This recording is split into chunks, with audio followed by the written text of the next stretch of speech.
جب رجس پڑا حضرت قاسم نے تعارف کروایا، میں اس کا بیٹا ہوں جس کو زہر سے شہید کیا گیا، میں حسن مجتبیٰ کا بیٹا ہوں، میں فاطمہ زہرا کا پوتا ہوں، میں علی مرتضیٰ کا پوتا ہوں۔ 14 سال پورے نہیں ہوئے تھے، قاسم امام حسن کی شبیہ تھے۔ امام حسن بہت حسین اور خوبصورت تھے۔ قاسم جب مدینے سے چل رہے تھے تو امام حسین نے کہا، قاسم گھوڑے پہ نہیں بیٹھنا، ہم تمہیں اماری میں بٹھائیں گے، یہ دھوپ عرب کی ایسا نہ ہو میرا چاند کملا جائے۔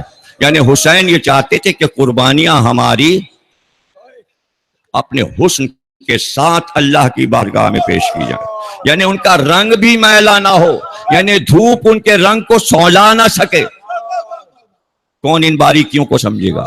سجائی تھیں اپنی قربانیاں حسین نے اللہ کی بارگاہ کے لیے، اور قاسم ہماری میں تھے، پردہ الٹ دیا جاتا تھا ہوا کے لیے، گھوڑے پہ نہیں بیٹھنے دیا جاتا تھا۔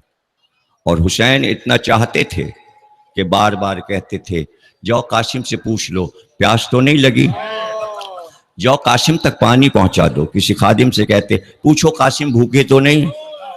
یہ تو راستے بھر قاسم کو پانی پلایا جا رہا تھا، لیکن کربلا میں تو قاسم پیاس سے جاں بلب تھے، لیکن ایک بار بھی قاسم نے یہ نہیں کہا میں پیاسا ہوں، میں پیاسا ہوں۔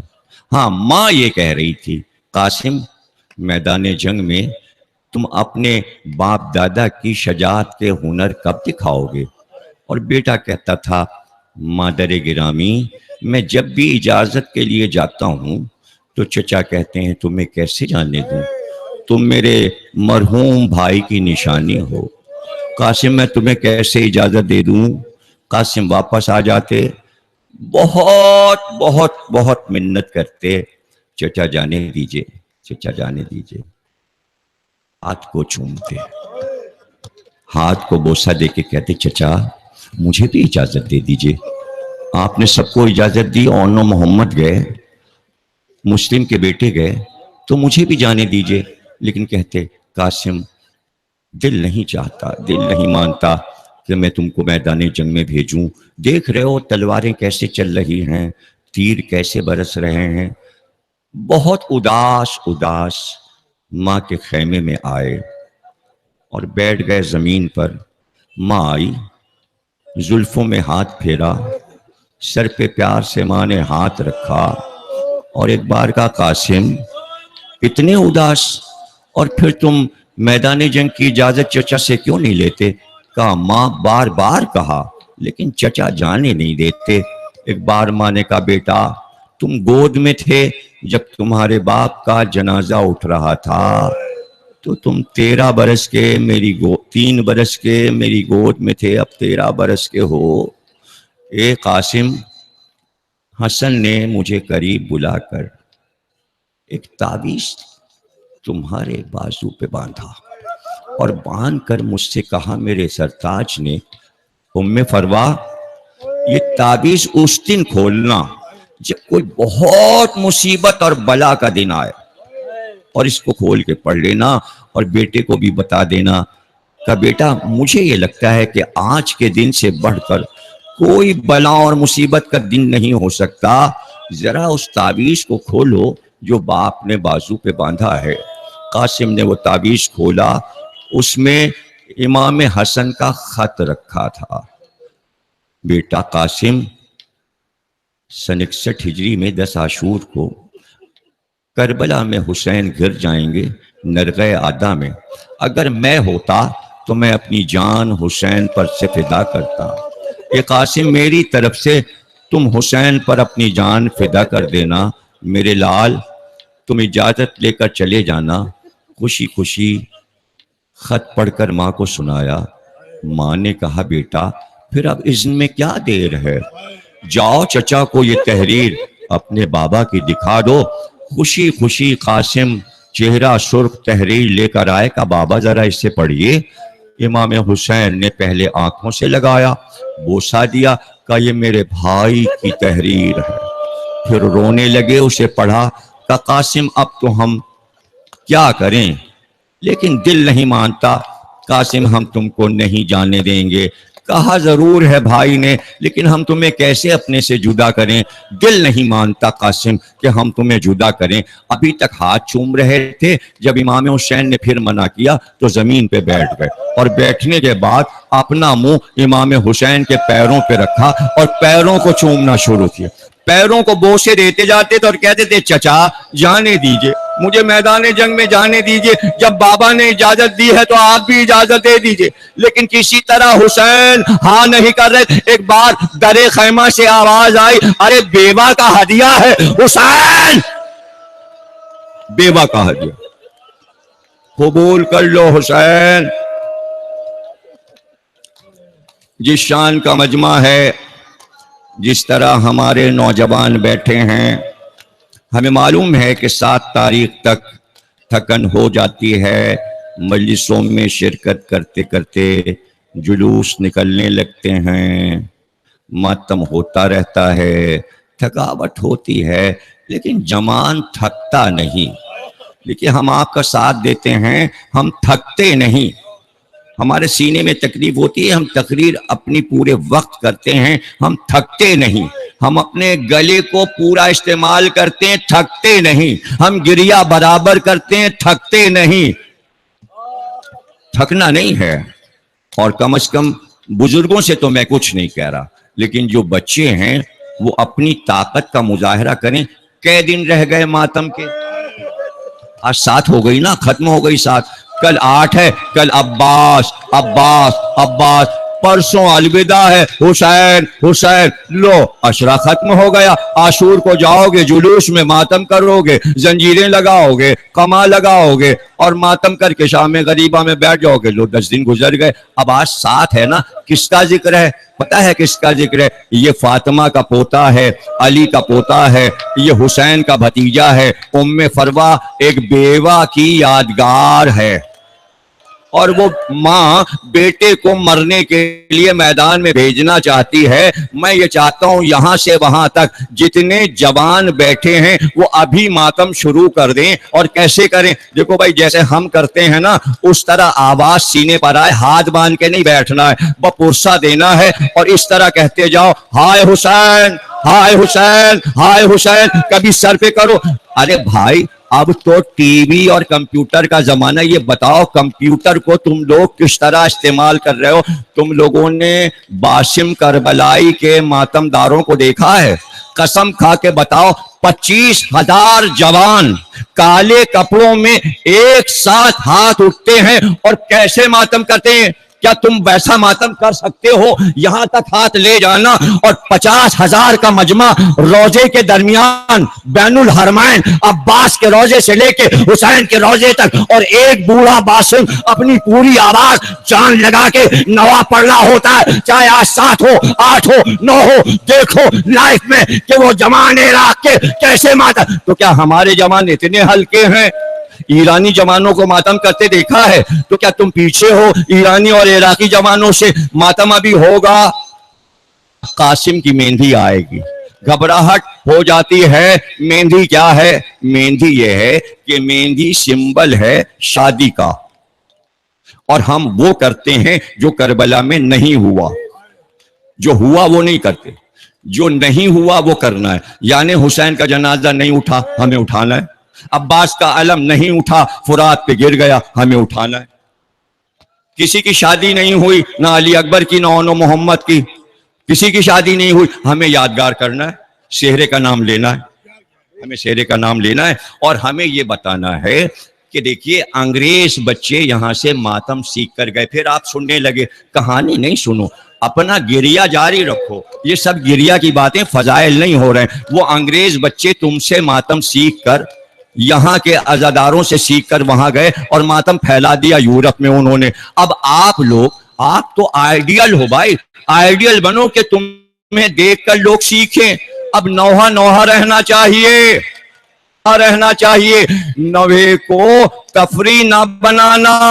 میں یہ کہہ رہا ہوں کہ اپنے کو آئیڈیل بنانا، اگر کوئی نیا نوا خان بہکاوے میں آ رہا ہے اور یہ سمجھ رہا ہے میں یورپ میں رہ کر کوئی اس میں فیشن ڈال لوں، یہ نہیں پسند کیا جائے گا، پسند وہی کیا جائے گا۔ ماں کہتی تھی کہ جس دم تیری یاد ستائے گی اکبر،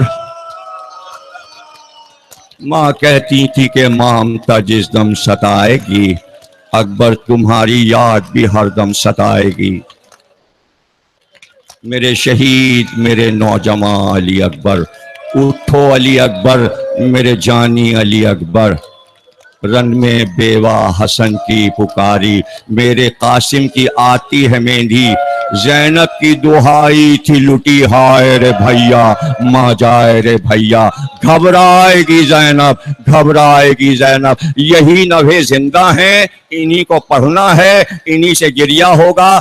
انگریزی میں نوحے کی ضرورت نہیں ہے، انگریز کو اردو آتی ہے، وہ اردو سمجھتا ہے، انٹرنیشنل زبان ہے اردو، پوری دنیا میں سمجھی جاتی ہے۔ اب ٹیلی ویژن کے ذریعے، کمپیوٹر کے ذریعے سب ایک دوسرے کی زبان کو ترجمہ کر کے خود ہی سمجھ لیتے ہیں۔ کمپیوٹر نے یہ آسانی رکھی ہے کہ ایک بٹن دبایا اور دنیا کی 18 زبانوں میں ایک ساتھ ترجمہ ہو جاتا ہے، بلکہ 100-200 زبانوں میں ترجمہ ہو جاتا ہے۔ یہ گھبراہٹ نہ ہو کہ ہم دنیا کی زبانوں میں ہم پیغام پہنچائیں، ہر زبان کا آدمی پیغام خود پہنچا رہا ہے۔ فارسی میں نوا ہو رہا ہے، عربی میں ہو رہا ہے، انگریزی میں ہو چکا، جرمنی میں ہو چکا، سب کچھ لکھا جا چکا، اس لیے ہم کو صرف اردو کا نوا پڑھنا ہے، اور نوا وہ ہو کہ ماتم ہو، ہم کہیں حسین، آپ کہو ہائے حسین، میں کہوں قاسم، آپ کہیے ہائے قاسم، ہائے قاسم، ماتم کرتے ہوئے اٹھنا۔ جتنے جوان ہیں سب ماتم کریں اپنی قوت کے ساتھ کھڑے ہو کر،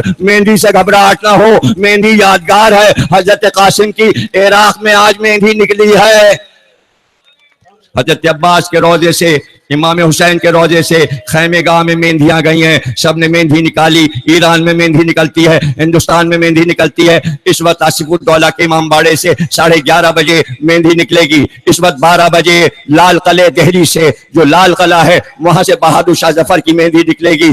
آج رات کو لکھنؤ میں 4 مہندیاں نکلتی ہیں، سب سے آخری مہندی 2 بجے رات کو نکلتی ہے۔ پوری دنیا میں رامپور کی مہندی ایسی ہوتی ہے کہ 2 میل لمبا جلوس مہندی کا حضرت قاسم کی یادگار میں ہوتا ہے۔ ہم تو کچھ بھی نہیں کر پاتے، ہمارے جلوس مہندی کے لمبے نہیں ہوتے، ہم تو بس مجلس کے بعد تھوڑا سا نام لے لیتے ہیں مہندی، تاکہ ہم اتنا بتا سکیں اگر کربلا میں ہم سب ہوتے۔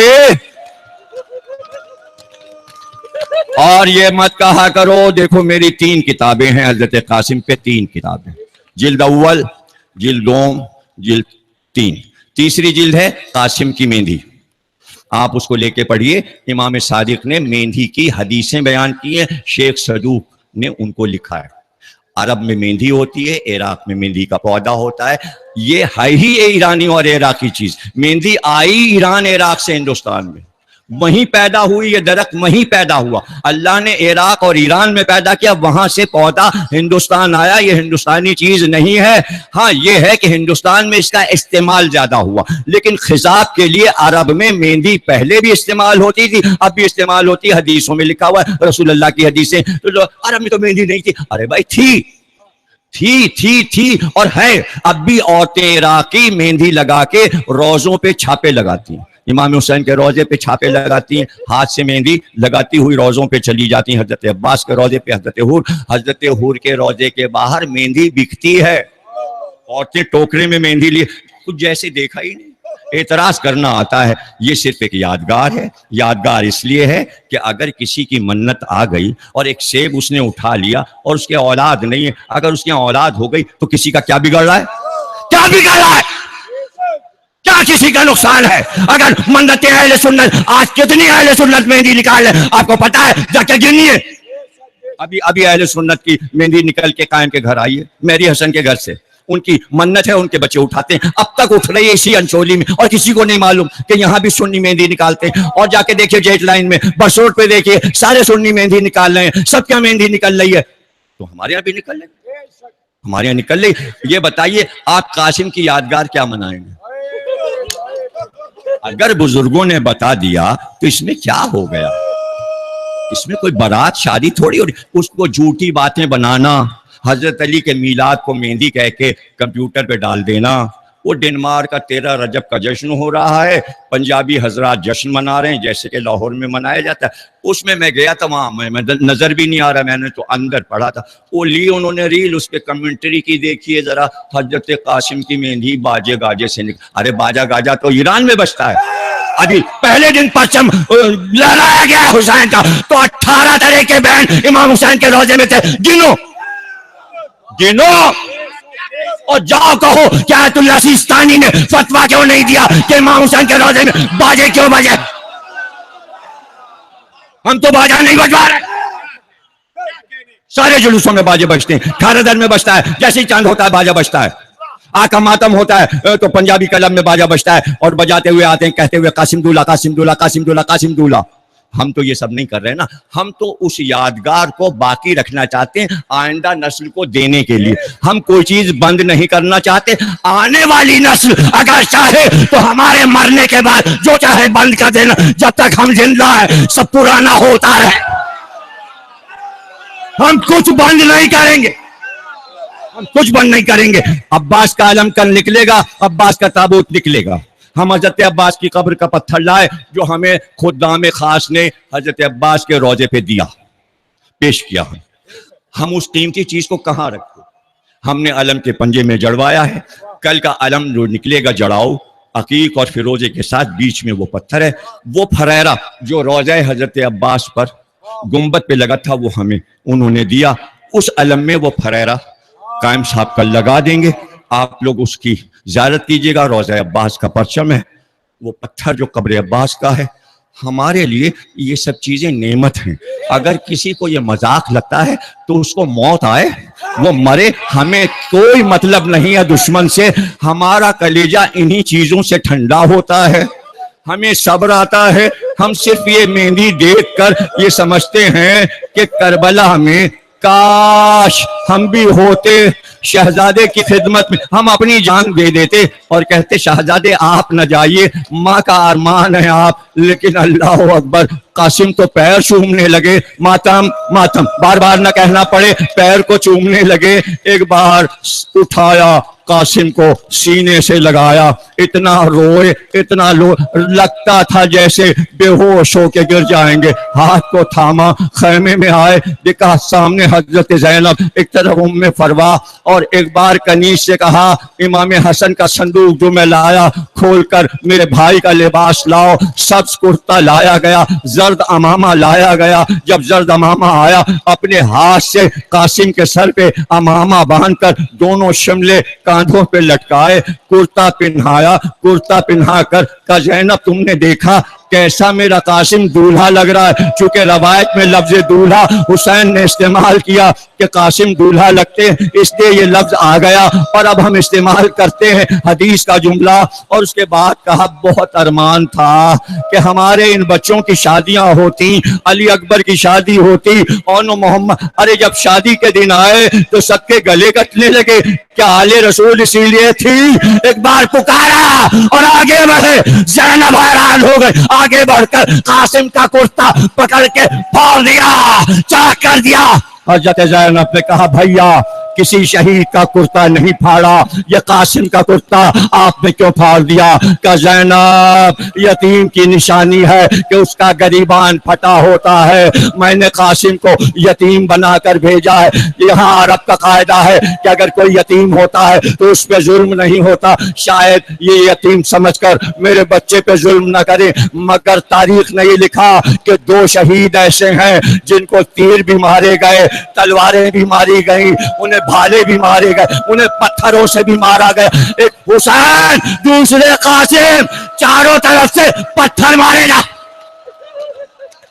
شاباش, سلامت رہو ماتم کرنے والوں, تمہارے ہاتھ سلامت رہیں، تمہارے گھر سلامت رہیں، تم کو عمر نو عطا ہو، رزق میں اضافہ ہو، ساری دعائیں تمہارے لیے۔ اے قاسم کے ماتم دارو، روتے روتے اٹھنا اور ماتم کرنا، سامنے سے قاسم کی مہندی آئے گی، زیارت کرنا، اس میں قاسم کے نام کے پھل رکھے ہوتے ہیں، دعا مانگ کر بس پھل کی زیارت کر کے اگر کوئی منت ہے تو اٹھا لینا، رزق کی منت بھی ہے، اولاد کی منت بھی ہے، قاسم دیتے ہیں، قاسم دیتے ہیں۔ قاسم باغ میں کھڑے تھے اور کچھ لوگ گزرے، کہ کیا آپ اس پر قادر ہیں کہ اگر کوئی بھوکا ہو تو آپ اس کے لیے کھانا منگا دیں؟ کہ بیٹھو ابھی دسترخوان لگ جائے گا۔ 12 سال کے تھے، ایک بار سامنے دسترخوان بچھ گیا، انواع و اقسام کے کھانے چن گئے۔ ابن کوا حیران ہوا کہ یہ تو علی میں صفت تھی، کہ میں انہی کا پوتا ہوں، اور ایک بار درخت کو اشارہ کیا، کھجوریں ٹپکنے لگی۔ ایسا رازق تو بے اختیار کا تمہیں پتا ہے میرا نام قاسم ہے، میں ہی تو تقسیم کرتا ہوں، میں ہی تو تقسیم کرتا ہوں۔ حسین کے گھر کا ہر بچہ رزق تقسیم کرتا ہے، چاہے علی اکبر سے مانگو چاہے قاسم سے مانگو، اس میں کوئی ڈرنے کی بات نہیں ہے۔ مانگ کے دیکھو تو کہ ملتا ہے کہ نہیں ملتا، تو بس قاسم کا نام لیتے جانا، دعائیں کرتے جانا، ماتم کرتے جانا، پرسہ دیتے جانا۔ ایک بار قاسم کا ہاتھ پکڑ کے باہر آئے، گھوڑے پہ سوار کیا۔ جب قاسم کو سوار کیا تو عباس بھی تھے، علی اکبر بھی تھے، حسین بھی تھے، اور قاسم جا رہے تھے، سب کو سلام کر کے میدان میں پہنچے۔ قاسم نے رجس پڑھا، مقابل میں 4 پہلوان آئے، ایک ہی شخص کے بیٹے ارزق کے، چاروں کو قاسم نے قتل کیا۔ پھر ارزق ہوتا آیا، اس کو بھی قاسم نے قتل کیا۔ ہاہاکار مچ گیا میدان میں، ایک شور مچ گیا، ایک کوہرام ہو گیا۔ علی کا پوتا ہے، تم نے دیکھا ارزق جیسے پہلوان کو اس نے قتل کر دیا، اس کے 4 جوان بیٹوں کو قتل کر دیا، جو بھی مقابل جائے گا وہ مارا جائے گا۔ اس لیے تم یہ طے کرو کہ سب مل کر ایک نرغہ سا بناؤ، ایک حلقہ بناؤ، اور ہاتھوں میں نیزے لے کر اس کی طرف بڑھتے جاؤ، اور چاروں طرف سے نیزوں سے حملہ کرو تاکہ اسے گھوڑے سے کسی طرح گرا دو۔ یہی ہوا کہ چاروں طرف سے شہزادے پر حملے ہونے لگے، چاروں طرف سے حملے ہونے لگے۔ ایک بار آواز آئی، چچا میں گھوڑے سے گر گیا، چچا میں گھوڑے سے گر گیا۔ مقتل میں سب نے یہی جملے لکھے کہ بار بار قاسم پکارتے تھے، اور وہ ایک جملہ تھا، چچا بچائیے، چچا بچائیے، چچا بچائیے۔ اور یہ وہ وقت تھا کہ جب ادھر کے گھوڑے ادھر اور ادھر کے گھوڑے ادھر، کہتے ہیں ایک زندہ پامال ہوا زندگی، لاشا نہیں۔ قاسم بول رہے تھے اور گھوڑے دوڑ رہے تھے۔ جب یہ حال ہوا کہ گھوڑے دوڑنے لگے تو ایک بار امام حسین کو جلال آیا، اور جلال کے عالم میں حضرت عباس کو دیکھا کہ عباس بس اب حسین صبر نہیں کرے گا، اے عباس تلوار نکالو۔ عباس نے تلوار نکالی، ادھر امام حسین نے تلوار نکالی، اور امام حسین نے کہا عباس ادھر تم حملہ کرو، ادھر میں حملہ کروں۔ دونوں بھائی لڑتے ہوئے، تلوار چلاتے ہوئے، سواروں کو ہٹاتے ہوئے، جب سب کو بھگا دیا، دیکھا میدان خالی ہے، لیکن ہائے ایک تڑپتا ہوا لاشا، زخمی لاشا، اور سرہانے بیٹھ گئے۔ اور ایک جملہ کہا جو حسین کا جملہ مقتل میں مشہور ہے، سرہانے بیٹھ کر کہا، قاسم ہائے افسوس، تو پکارتا رہا، چچا تجھے بچانے نہ آ سکا، تو پکارتا رہا، چچا مجھے بچائیے، چچا مجھے بچائیے۔ ایک بار قاسم کے منہ پر اپنا رخسار رکھ دیا۔ بس آخری 2 جملے، ماتم کرتے رہیے، ماتم کرتے رہیے، پکارتے رہیے حسین کو، ماتم میں کمی نہ ہو۔ سب سے بڑا پرسہ یہی ماتم ہے، سینے پہ جب ہاتھ ماریں گے تو آواز آئے گی، منہ سے کہیے حسین، جیسے میں پکار رہا ہوں کہیے مظلوم حسین، غریب حسین۔ ارے غریب حسین، بھتیجے کا لاشا کیسے اٹھائے، کبھی ادھر گئے کبھی ادھر گئے، اس سے زیادہ نہیں پڑھ سکتا، کبھی ادھر گئے، لیکن دیکھنے والوں نے دیکھا جس سمت جاتے ہیں زمین سے جھک کر کچھ اٹھاتے جاتے، زمین سے کچھ اٹھاتے جاتے ہیں۔ اور ایک بار اپنے دوست کی ابا اتاری اور ابا کو زمین پر بچھایا. اب میں اس سے زیادہ نہیں پڑھ سکتا, یہی آخری جملے ہیں. ایک بار ابا کو لپیٹا اور لپیٹ کر کاندھے پر رکھا. کہ عباس کیا کریں, سب کے لاشیں تو ہاتھوں پہ اٹھا کے لے گئے, مگر عباس اب ہم کیا کرتے. ایک بار چلے, جب خیمے کے پاس پہنچے تو ماں درے خیمہ پر پردے کو تھامے انتظار میں کھڑی تھی. پکار کر کہا, اے حسین سب کے لاشیں لائے, صبح سے میرے بچے سے کیا خطا ہو گئی جو میرے قاسم کا لاشا نہیں لائے. جب یہ سنا تو حسین درے خیمہ کے پاس گئے اور ایک بار کاندھے سے ابا اتاری. آخری جملہ, ماتم کرنا, مہندی آ رہی ہے, سامنے سے برآمد ہوگی, ذل رضا نوا پڑے. آخری جملہ, اب جو ابا کو کھولا تو ماں نے ایک بار سینے پہ مارا. کہا سے اس طرح تو نہیں گئے تھے, کیا یہ تمہارا لاشا ہے؟ ارے یہ تو لاش کے ٹکڑے ہیں. ماتا